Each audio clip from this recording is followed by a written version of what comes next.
In the 1980s, the repression of Turks living in Bulgaria reached a boiling point. Hundreds of thousands of innocent men, women, and children were forced to change their names and extinguish their Turkish identity. Those who refused had only two options: either emigrate to Turkey or face prison and torture. The brutal policy enacted by the communist regime of Bulgaria was labeled as the revival process.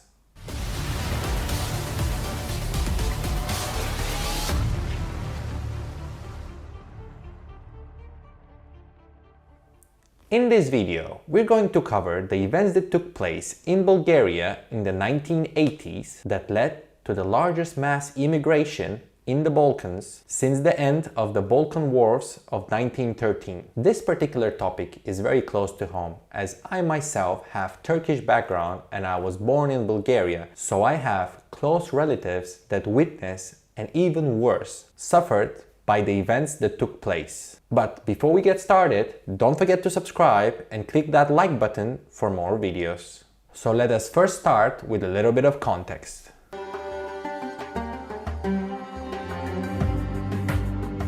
So, the Ottoman Empire conquered and ruled Bulgaria from the 14th century up until the 19th century for roughly 500 years. During these times, Bulgarians, being Christian, they had fewer rights than Muslims within the empire. Christians paid higher taxes, they were subjugated to oppression, and on some occasions were forcefully converted to Islam. However, the Bulgarian community managed to keep its identity and its traditions throughout all these years in the remote areas of the empire. Towards the end of the 19th century, growing nationalism spread across the Balkans, which helped organize uprisings for independence among the many nations which were living inside the Ottoman Empire. So, in 1878, during the Russo-Ottoman War, local Bulgarians joined the Russian army and managed to defeat the Ottomans. That was when the modern state of Bulgaria was born.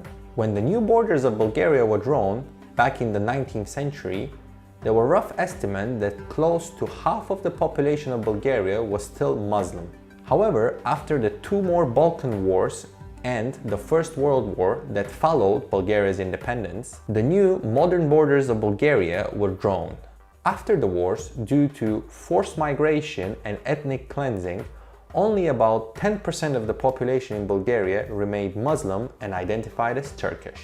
Most of the Turkish community kept their customs and traditions, and they lived in relative peace with their neighbors.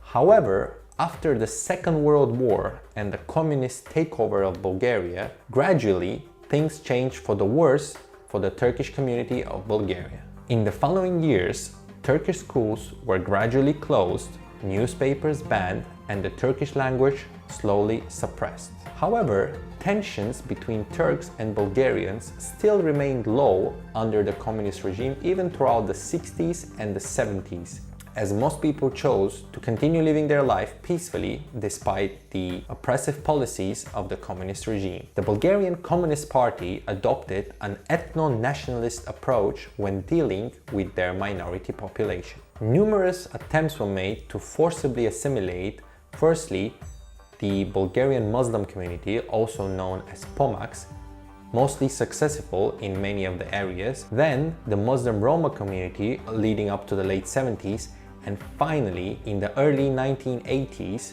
the Bulgarian Turkish community. That is when, in my mind, the Bulgarian Communist Party just lost its mind.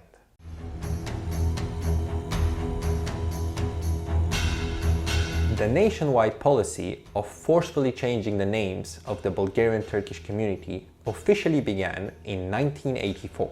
So, in order to apparently unify the nation, the leaders of the Communist Party, headed by Todor Zhivkov, decided to forcefully change the name of the whole Bulgarian Turkish community. Also, this included not only changing the names of the already living people, this law also included the cover-up of any religious symbols on gravestones.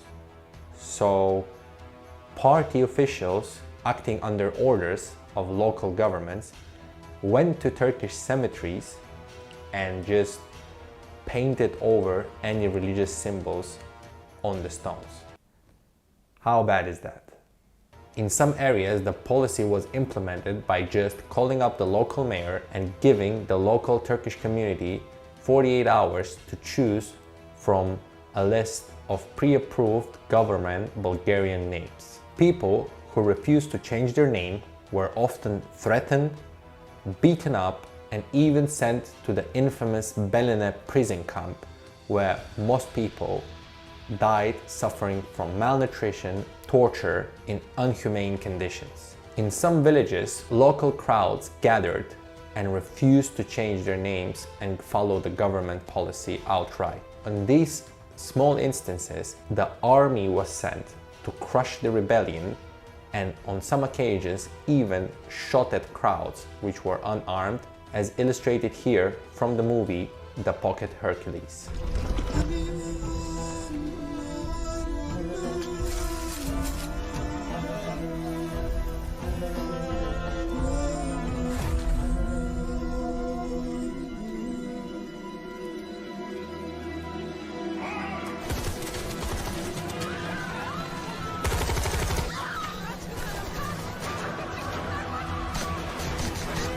As I mentioned previously, not even the dead were spared, as gravestones, Turkish gravestones with Muslim symbols were painted over or in some occasions broken down by government officials in order to eradicate any resemblance of Turkish identity. As shown here by this testimony of the BBC, which went in 1989 inside one of those Turkish villages and took an interview of this boy.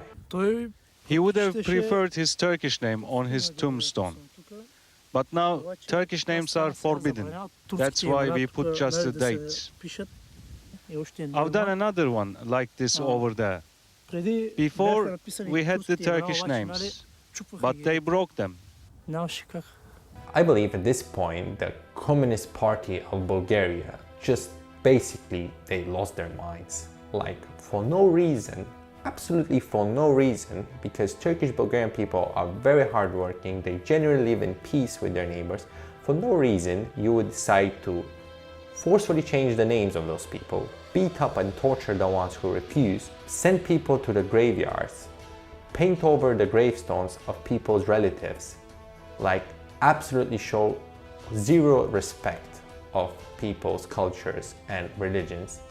This is what the communist regime did to its country. Even famous athletes from Turkish origins were not spared by this policy. People like Naim Süleymanov, who won numerous gold medals for Bulgaria competing in weightlifting, even he was forced to adopt a Bulgarian name. He was given the name Naum Shalaman. This upset him so much that he managed to escape Bulgarian authorities on one of his competitions in Australia. So he managed to escape and defected to Turkey and told the world of all the oppression and the suffering that the Turkish Bulgarians endure under communist Bulgaria. He continued winning several gold medals, this time competing for Turkey. By his extraordinary talent, he became worldwide known for breaking numerous records in weightlifting, at one point lifting more than 3 times his own weight, which is impressive. He, however, used his fame to shed light on the oppressions that the Turks suffered under the communist regime of Bulgaria. This partly contributed to Bulgaria deciding to open its borders and to allow all its Turkish population to emigrate to Turkey. And as soon as the borders were opened in the summer of 1989, close to 300,000 people throughout the period of few months crossed the border to Turkey and escaped Bulgaria. The scenes of this mass exodus were horrific. People took whatever they can in a car or in a train wagon or in a bus and crossing the border in this unfamiliar country that they never lived before, but they can at least speak the language and at least be safe of not being oppressed by the communist regime of Bulgaria. Despite all this repression and despite all these attacks on the Bulgarian Turkish community, on their identity, there was still no major violent uprisings against the government of Bulgaria. The dead among the Bulgarian Turkish community range from hundreds to a couple of thousands, because a lot of people complied and then eventually were expelled to Turkey. A lot of people died in prison, some people died from torture, and some people were just basically shot at.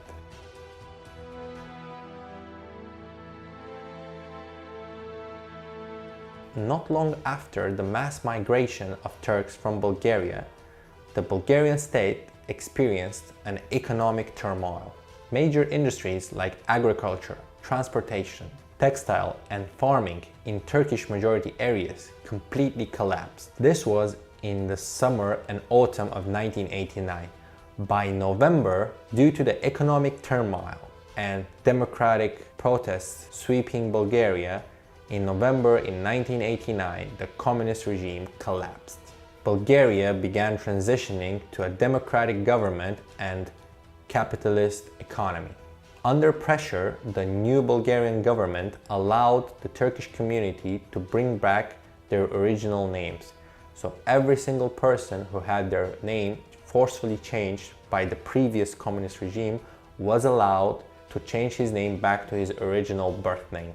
Also, the collapse of the communist regime allowed for the Turks who previously emigrated to Turkey and struggled to adapt to the lifestyle in Turkey to return back home, and close to half of the people who initially escaped Bulgaria decided to come back.